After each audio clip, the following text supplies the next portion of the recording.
오늘 우리에게 주신 하나님 말씀 구약성경 여호수아 6장 1절에서 7절까지의 말씀입니다.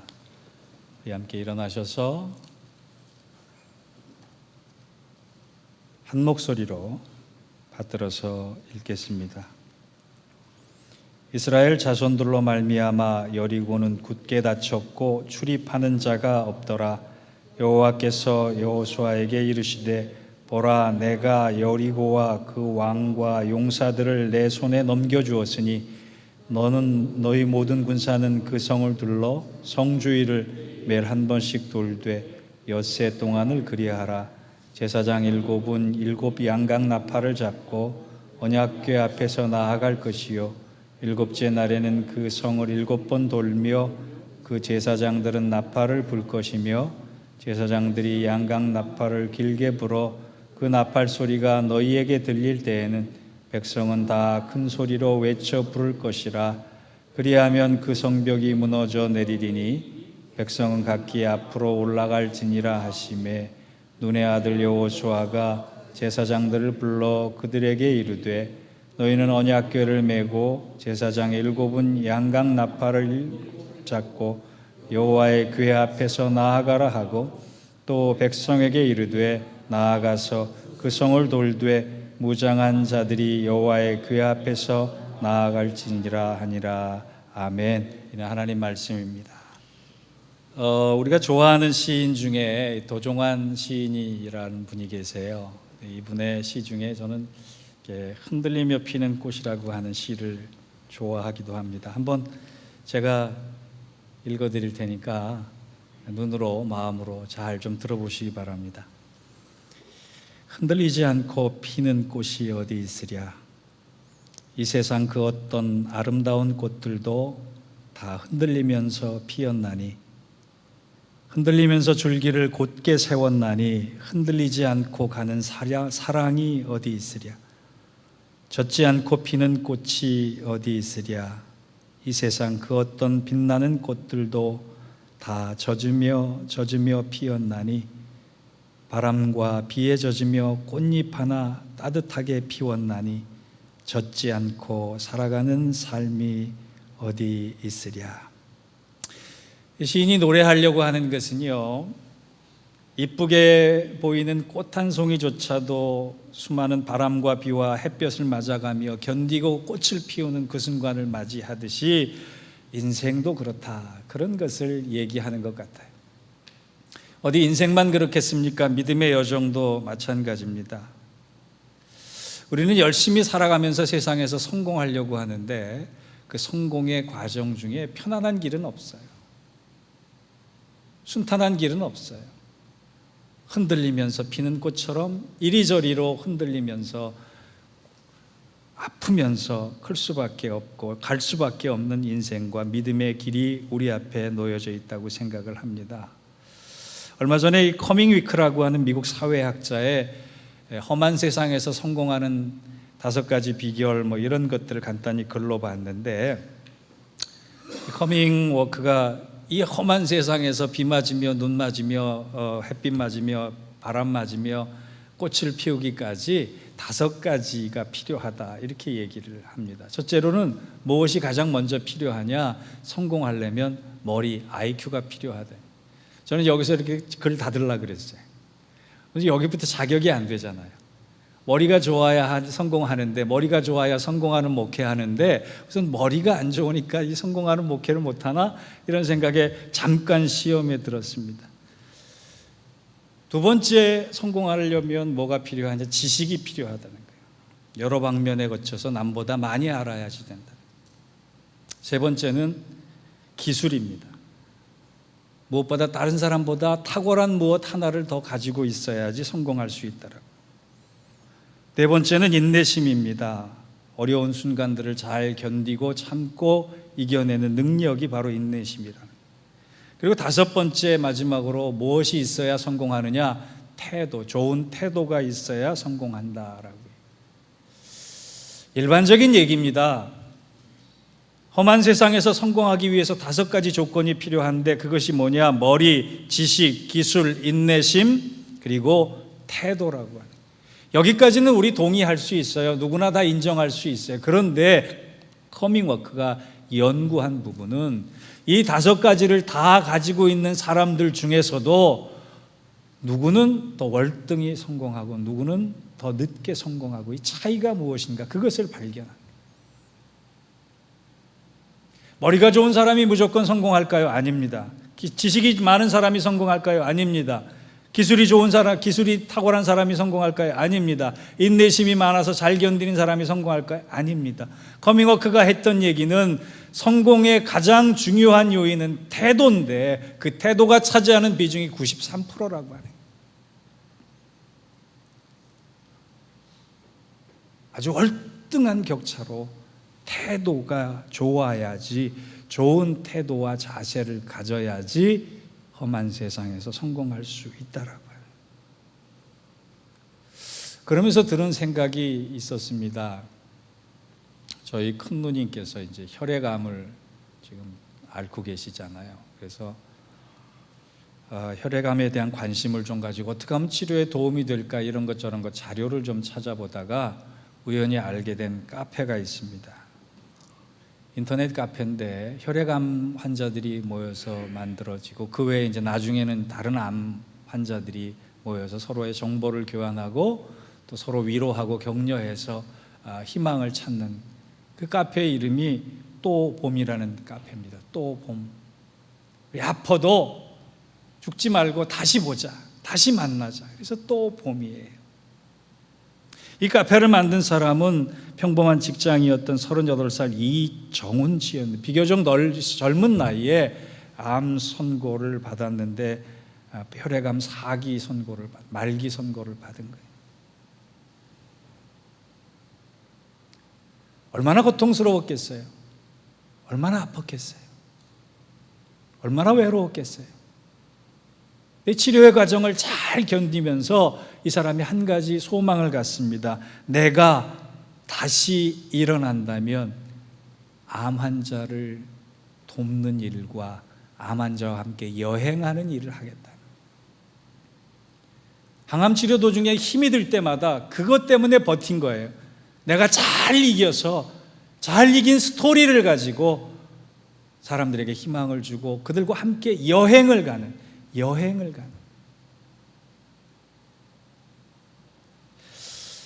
당신을 또 봅니다. 그러고 나서 이제 항암 치료를 잘 견디고 카페를 만들어서 당신을 또 봅니다는 카페를 만들고 나서 여러 사람을 만나게 되면서 그 중에 한 사람이 이제 35살 송민서라고 하는 여자인데 이분이 이 이정훈 씨에게 영향을 받아서 본인도 이제 암 3기, 위암 3기 진단을 받고 내가 죽어도 괜찮은데 죽는 동안에 누군가에게 도움이 됐으면 좋겠다라고 해서 수화를 배웁니다. 수화를 배워서 이 직업이 미용사이신데 수화를 배우면서 짬짬이 봉사를 합니다. 죽는 날 전까지 봉사하고 살겠다. 그리고 내가 위암이 낫고 나면 새로운 삶을 청각장애인들을 위해서 살겠다 이런 희망을 가졌어요.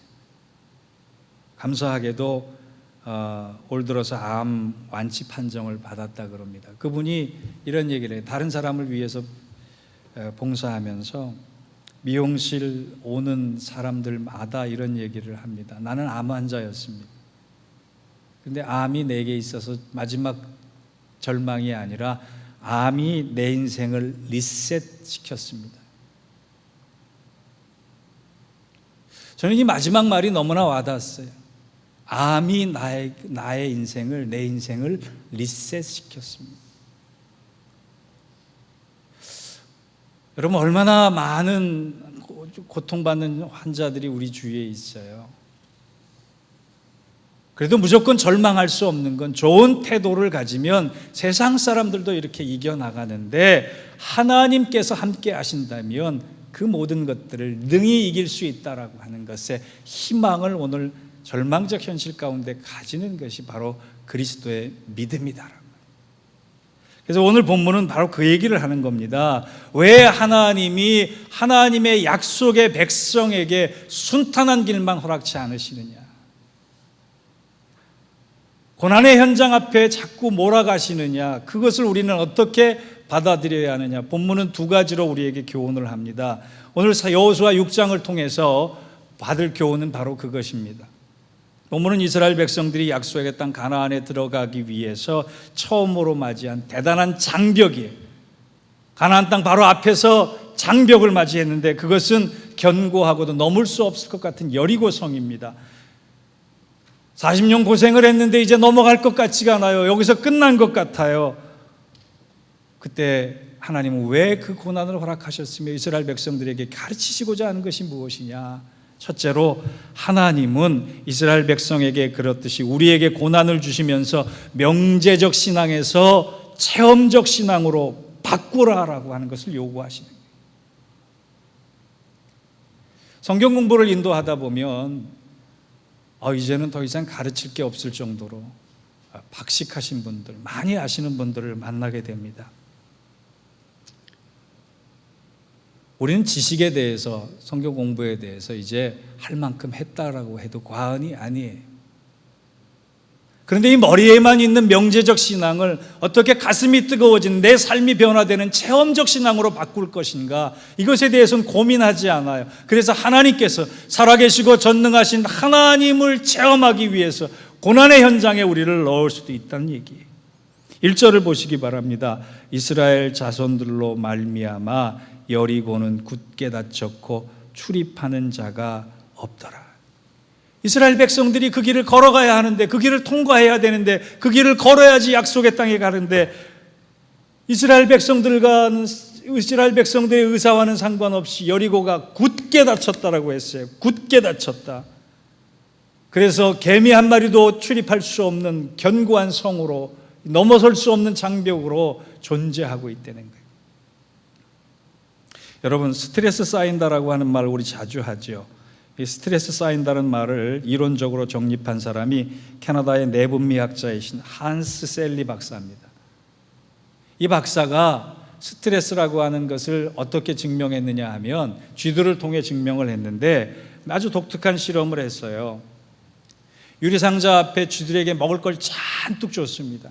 며칠 동안은 아주 행복하게 그렇게 먹기 시작했고 쥐들이 즐거워했습니다. 그런데 어느 날부터 정해진 시간에 고양이를 그 앞으로 지나가게 만들었어요. 쥐들이 열심히 먹고 열심히 행복해하는 시간에 고양이를 지나가게 만들었어요. 왔다 갔다 왔다 갔다. 행복하게 아무런 고통 없이 먹을 수 있는 쥐들은 건강했어요. 근데 어느 날부터 고양이를 그 앞에 정해진 시간에 지나가고 나니까 쥐들에게 무슨 병이 생겼느냐? 위궤양이 생기기 시작해요. 아무리 먹을 것이 많아도, 아무리 먹을 자유가 있어도 고양이가 지나가는 순간부터 긴장하고 그 긴장이 결국은 쥐를 위궤양이 걸려서 구멍이 나도록 만들었다라고 해요. 스트레스가 이만큼 두렵고 무서운 거예요. 이스라엘 백성에게 얼마나 큰 스트레스였겠어요. 하나님이 차라리 여리고성을 활짝 열어서 이스라엘 백성을 그냥 고든 길로 갖게 하시면 얼마나 좋겠습니까마는 그렇게 안 하셨단 말이에요. 이유가 뭘까? 우리 인생도 마찬가지 아닙니까? 내 의사와 상관없이 여리고성 같은 문제를 만납니다. 내 생각과 내 판단으로는 도저히 해결되고 넘어갈 수 없을 것 같은 문제 앞에 봉착하게 됩니다. 그것이 건강일 수도 있고 죽음일 수도 있고 경제적인 문제일 수도 있고 관계의 문제일 수도 있고 하여간 내가 컨트롤할 수 없는 문제 가운데 머물게 될 때가 있어요. 이때 하나님은 나에게 무엇을 요구하실까?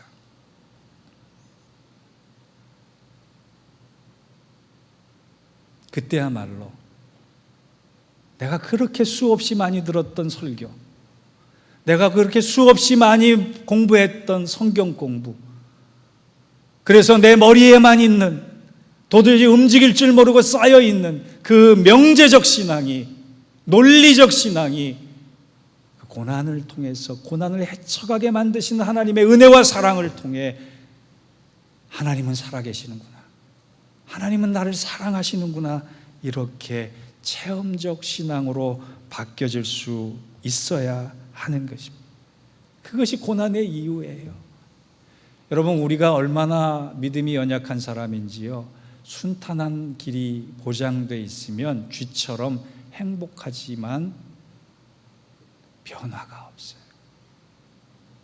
바뀜이 없어요. 변화와 바뀜이 없다라고 하는 건 능력이 없다라는 거예요. 권세가 없다라고 하는 거예요. 하나님은 나에게 능력 있는 믿음을 위해서, 권세 있는 믿음을 위해서 그것을 털어버리게 하실 때가 있다는 거예요. 예를 들어서 여호수아가 모세의 시종부터 출발을 했는데 아주 훌륭한 리더십을 가진 지도자였습니다. 그런데 처음부터 그랬을까요? 아닙니다. 여호수아 1장의 처음을 보면 두려워 말라, 내가 너와 함께 하겠다라고 하는 하나님의 말씀으로 시작해. 거꾸로 얘기하면 여호수아는 두려움이 많았던 사람이에요. 두려움이 많았다라고 하는 것은 머릿속에는 하나님을 믿고 있지만, 머릿속에는 하나님에 대한 지식을 갖고 있지만 그가 실전에는 응용할 수 없는, 적용할 수 없는 명제적 신앙을 가지고 있었다.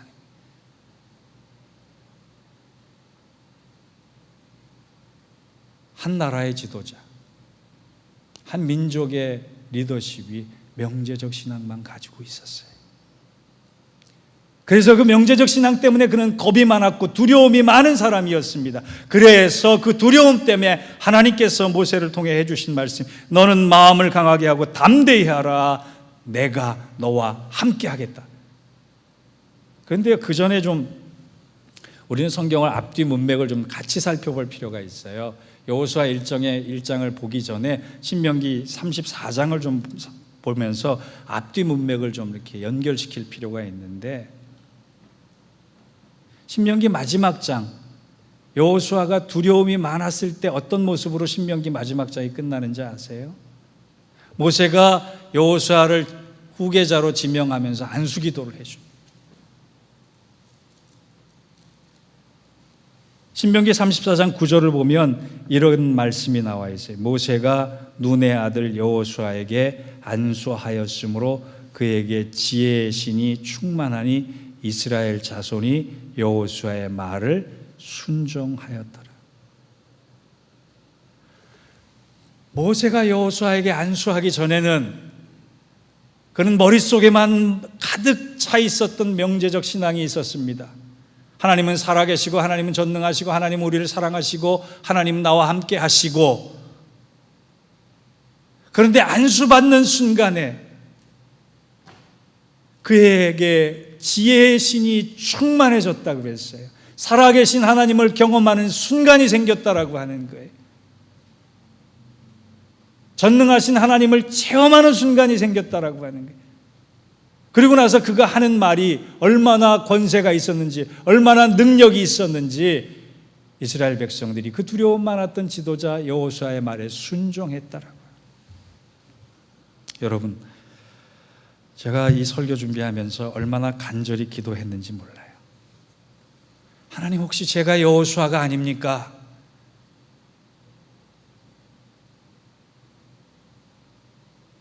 명제적 신앙으로 가득 찬 지도자는 아닙니까?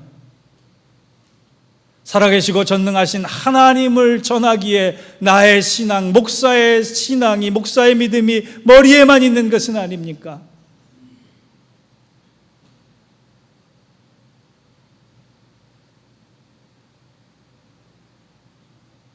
여호수아가 광야길을 나서는 순간 하나님의 살아계심을 체험하고 그의 신앙이 바뀐 이후에 그는 나머지 40년을 아주 훌륭한 지도자의 모습으로 잘 감당했습니다. 여러분, 우리가 겪었던 고난 앞에, 아픔 앞에 하나님께서 무엇을 원하실까? 라는 생각을 할 때 가장 먼저 우리 모두가 이런 생각을 했으면 좋겠어요. 이제 내 머릿속에 갇혀있던 명제적 신앙이 살아계신 하나님에 의해서 역사하실 수 있는 살아있는 체험적 신앙이 되기를 원하시는구나. 우리 함께 그 체험적 신앙이 명제적 신앙이 체험적 신앙으로 바뀌어서 고난의 뜻을 완성할 수 있는 그 은혜와 축복이 저와 여러분에게 함께하기를 축원합니다. 여러분, 안 좋은 시기가 있고요, 어려운 시기가 있어요. 인생에서 안 좋은 시기, bad time은요 잘 컨트롤이 안 돼요. 어려운 시기, hard time은 믿음이 바뀔 때 그레이스 타임으로 바뀌어질 수 있는 것입니다. 그래서 하나님은 고난 중에 우리를 붙들고 계시는 거예요. 자, 우리 절망적 현실 앞에 고난을 찬송할 수 있는 그 신앙의 변화와 출발이 우리 공동체에게 임하기를 주의 이름으로 축원합니다. 두 번째, 오늘 본문이 교훈하고 있는 것은 하나님이 우리의 삶의 역사의 우리의 삶과 역사의 주인 되심을 인정하면 우리는 반드시 이기는 결론을 가질 수 있다는 거예요. 우리 2절을 한번 같이 보겠습니다. 여호와께서 여호수아에게 이르시되 보라, 내가 여리고와 그 왕과 용사들을 너의 손에 붙였노라. 여러분, 지금 전쟁이 시작하지도 않았어요.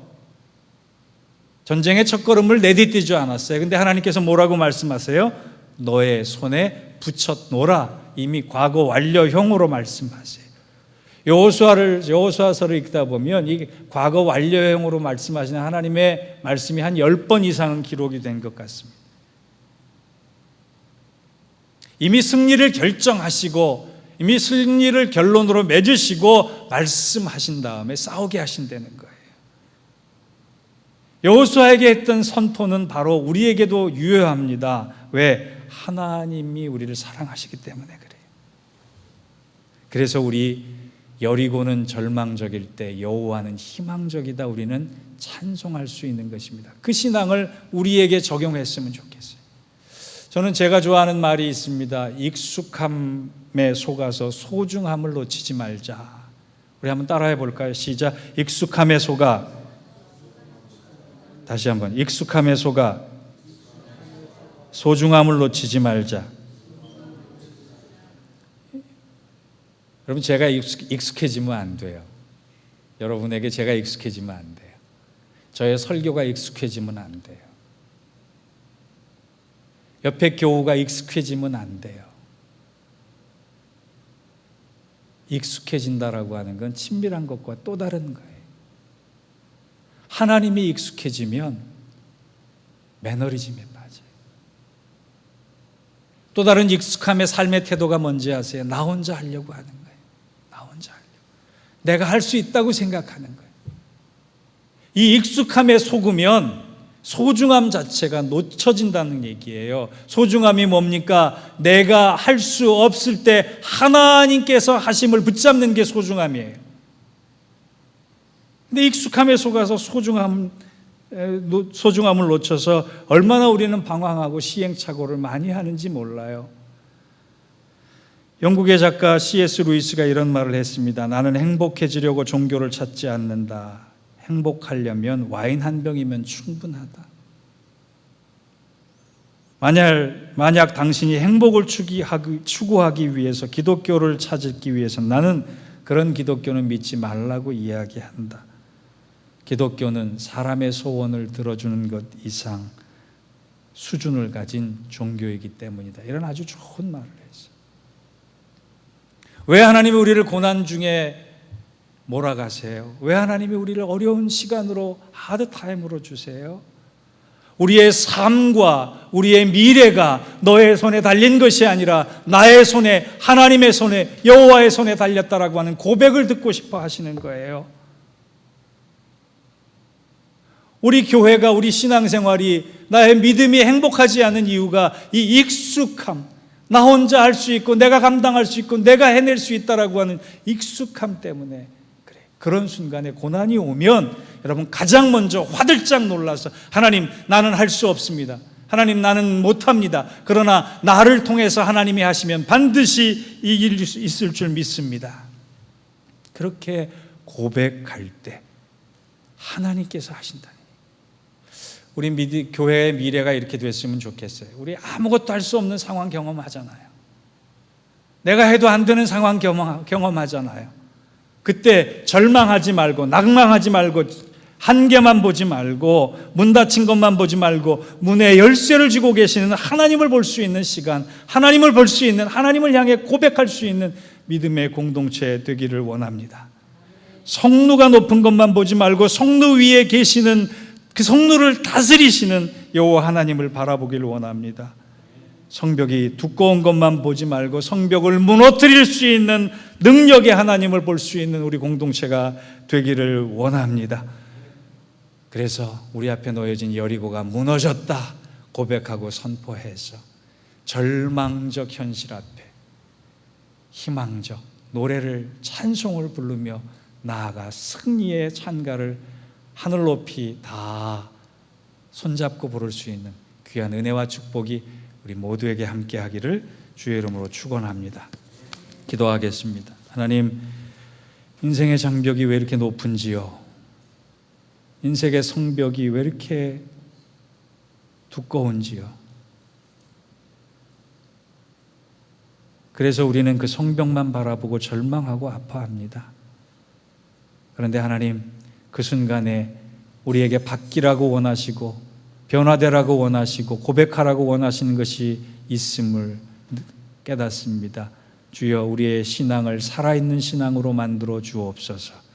그리하여 그 살아있는 신앙을 통해 살아계신 하나님, 전능하신 하나님을 믿고 고백하며 내 인생의 삶의 스토리, 목적을 이루는 귀한 삶 잘 감당할 수 있도록 주님 도와주옵소서.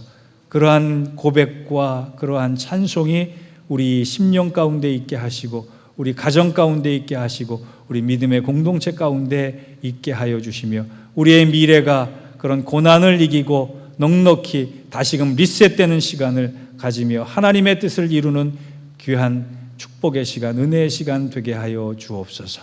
예수님의 이름으로 기도하옵나이다. 아멘.